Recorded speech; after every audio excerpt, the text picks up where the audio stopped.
Well नमस्कार सम्पूर्णमा। आज चाहिँ हामीले एउटा भिडियो बनाएको थियौँ हाम्रो निलिमा मिसको बारेमा। हामीले मिसलाई अस्ति पनि अलिकति सहयोग गरेका थियौँ र हाम्रा केही मित्र सहयोगी हातहरूले आज पनि केही सहयोगहरू पठाउनु भएको छ उहाँको लागि।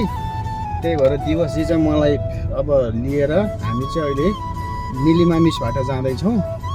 अनि आज चाहिँ यो भिडियो मार्फत म तपाईहरुलाई के देखाउँछु भने मेरा प्यारा 61 ब्याजका साथीहरू निलिमा मिस चाहिँ अहिले कुन लोकेसनमा र कहाँ बसिरहनु भएको छ त्यो पनि म तपाईहरुलाई देखाउँछु। यो भिडियो हेर्दै जानु होला है त साथीहरू। यो चाहिँ हाम्रो हेटडाको लोकेसन बुद्ध चौक भइहाल्यो। अलिकति हामी कटिसकेका छौँ। अहिले हामी यो राप्ती रोड हुँदै तपाईको चाहिँ जाँदैछौँ निलिमा मिस बस्ने ठाउँमा। यो राप्ती रोड हुँदै हामी तल झरिरहेका छौँ अहिले साथीहरू। अहिले चाहिँ हामी नियर टु रापती पुल है, राप्ती पुल। अनि देख्न सक्नुहुन्छ अहिले यो नजिकै चाहिँ यहाँ हाम्रो हनुमान मूर्ति छ। यो हाम्रो हनुमान मूर्ति के भन्छ दिवस सर? हनुमान मूर्तिकै यसमै यहीँ बस्नुहुन्छ। गुरुकुलको विद्यालय छ यहाँ, संस्कृत विद्यालय। अनि त्यहीँको होस्टेलमा लगभग एउटा रुम दिएको छ मिसलाई। बस्नुहुन्छ, तपाईँहरू चाह्यो भने आउन सक्नुहुन्छ। ल अहिले हामी राप्ती पुललाई यसो छिचोलेर यता देब्रेपट्टि यो जुन देखिरहनु भएको छ नि यो गुरुकुल, त्यहाँ निलिमा मिस त्यहीँ बस्नुहुन्छ। अब हामी उहाँ कुन कोठामा बस्नुहुन्छ र कस्तो अवस्थामा बस्नुहुन्छ साथीहरूलाई म देखाउने छु है त। ल हामी चाहिँ फाइनल्ली आइपुग्यौँ। लगाइसक्यो?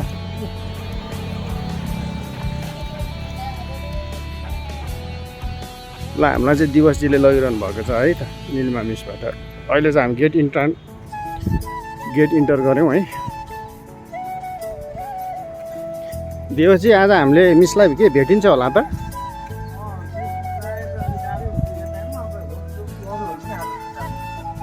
ए आज अरूहरू पनि आउनु भएको जस्तो लाग्यो मिसलाई भेट्न है त।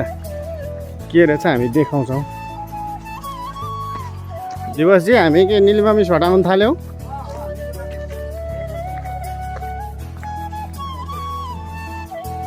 हाम्रो निलिमा मिस उहाँ बसेर गफ गरिरहनु भएको छ। ए भाइहरू चाहिँ पुरै संस्कृत पढ्ने भाइहरू, संस्कृत विद्या होइन त भाउ?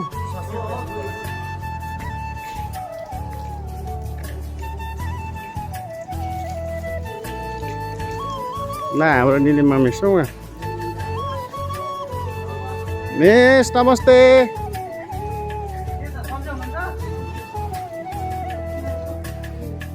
रबिन ढगरे मिस ढगरे सन्चै हुनुहुन्छ नि? सन्चै छ। अस्ति फोन गर्नु भएको थियो है, म उनीहरू गाडी कामले काठमाडौँ। मिसलाई भेट्दैन जस्तो लागेको थियो, धन्न भेटेँ आज पनि।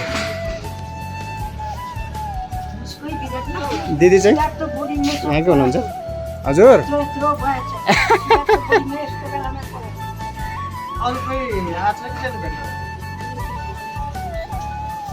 हाम्रो मिस बस्ने कोठा है साथीहरू।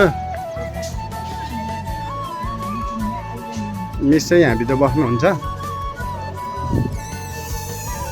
ल हेर्नु मिसको अवस्था अहिले यस्तो चाहिँ यहाँ भुइँमा सुत्नुहुन्छ मिसलाई एउटा राम्रो एउटा बेडको पनि खाँचो छ। हेर्नु यस्तोमा सुतिरहनु भएको छ, जुन देख्दा अहिले साह्रै दुःख लाग्छ हाम्रो मिस अहिले यस्तो अवस्था। पहिला कस्तो हुनुहुन्थ्यो, अहिले मिसलाई धेरै आर्थिक सङ्कटको चाहिँ आवश्यकता छ। साथीहरू मेरो 81 ब्याजका सबै मेरा इष्टमित्र मेरा साथीहरू प्लिज मिसलाई जति सक्दो तपाईँहरूको हेल्पिङ ह्यान्डको जरुरत छ है।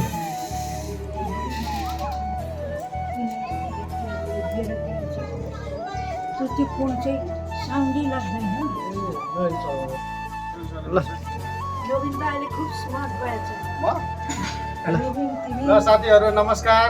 आज पनि हामी फेरि आज यो दोस्रो दिन निलिमा मिस हाम्रो मिसलाई भेट्न आएको छौँ दिवस र म। अनि अस्ति आएर जुन मैले भिडियो बनाएँ दिवस र मैले, फेरि हाम्रो चाहिँ 61 ब्याजका केही साथीहरूले चाहिँ मिसलाई फेरि पनि यसो हेल्प गर्नुभएको छ। केही रकम हामीले लिएर आएका छौँ मिसको लागि। त्यस्तै गरी म अरू जो बाँकी हुनुहुन्छ साथीहरू विनम्र अनुरोध छ मिसलाई अहिले एकदम हाम्रो माया हाम्रो प्रेमको खाँचो छ। गुरुआमा भनेको गुरुआमा मात्रै नभएर हाम्रो आमा पनि हो। अनि यसो भिडियो मार्फत म हाम्रो सिद्धार्थ बोर्डिङका जो अहिले निर्मल सर हुनुहुन्छ, हाम्रो मिसले सिद्धार्थ बोर्डिङमा 18 वर्षसम्म पढाउनु भयो। आफ्नो चाहिँ 18 वर्ष योगदान दिनुभएको छ शिक्षा क्षेत्रमा। प्लिज निर्मल सर, हजुरले यो भिडियो हेरिरहनु भएको छ भने हाम्रो यस सिद्धार्थ बोर्डिङबाट पनि मिसलाई केही साथ सहयोगको चाहिँ अपेक्षा हामीले राखेका छौँ कि कृपया हजुरले यो हाम्रो आवाज सुनिदिनुहुन्छ भने हामीलाई लागिरहेछ होइन त मिस? अनि हाम्रो पहिलाको हजुरले पढाउनु भएको विद्यार्थीहरूको लागि केही भन्न चाहनुहुन्छ भिडियो मार्फत? भिडियो मार्फत सबैलाई राम्रो होस्, सबैको उच्च पदमै प्रगति होस्, अझै ठुलो हुँदै जाओस्। अनि मिसलाई त अब कति दिन बाँच्ने होइन, तर मेरो आशीर्वाद चाहिँ मेरो हृदयबाट धेरै धेरै गइरहोस्। जिन्दगी उनीहरूको राम्रो होस्, सुखी होस्। तिनीहरूको छोराछोरी भए पनि तिनीहरूलाई पनि राम्रो होस्। मेरो आशीर्वाद धेरै धेरै मेरो अनि आत्मा फुर्सद भयो भने यसो भेट्न पनि आउनु भनेर भन्नु न। अनि फुर्सद भएपछि तिमीहरूलाई भेट्ने पनि आउनु, मिसलाई भेट्न आउनु। भेट्ने पनि आउनु। ल है त सबैलाई नमस्कार। ल हाम्रो मिसले चाहिँ हामीलाई माया गरेर गर्मी भयो भनेर चाहिँ मिसले ट्याङ्क ल्याएर खुवाउनु लाग्छ हाम्रो दिवस र मलाई।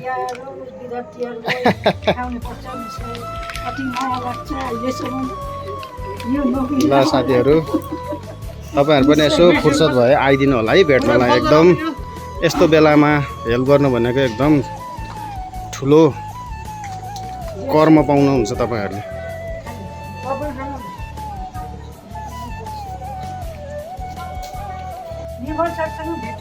छैन छैन अब भिडियो मार्फत सरले मिसले बनाएर दिनुभएको साह्रै मिठो। गर्मी चाहिँ हट्यो ल, मिसको यो जुसले बनाएर दिनुभयो।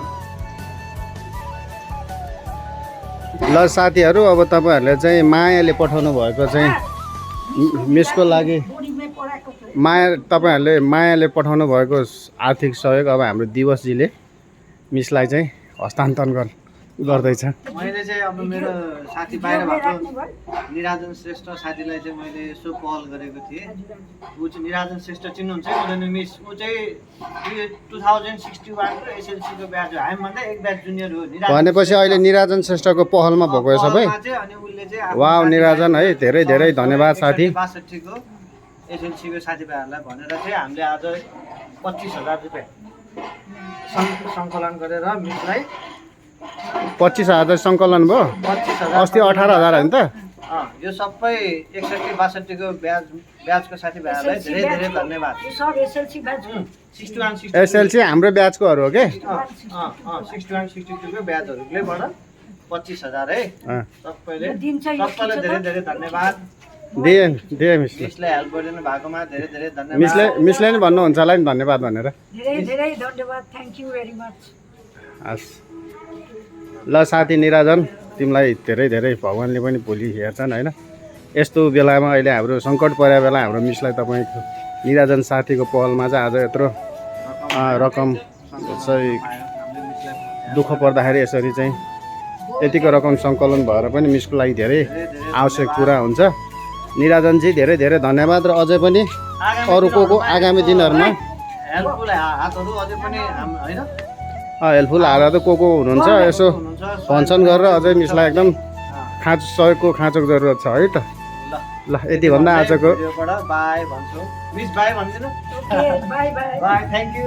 Thank you very much. Nirajan Shrestha Nirajan Shrestha and every 61 batch 61-62 SLC batch.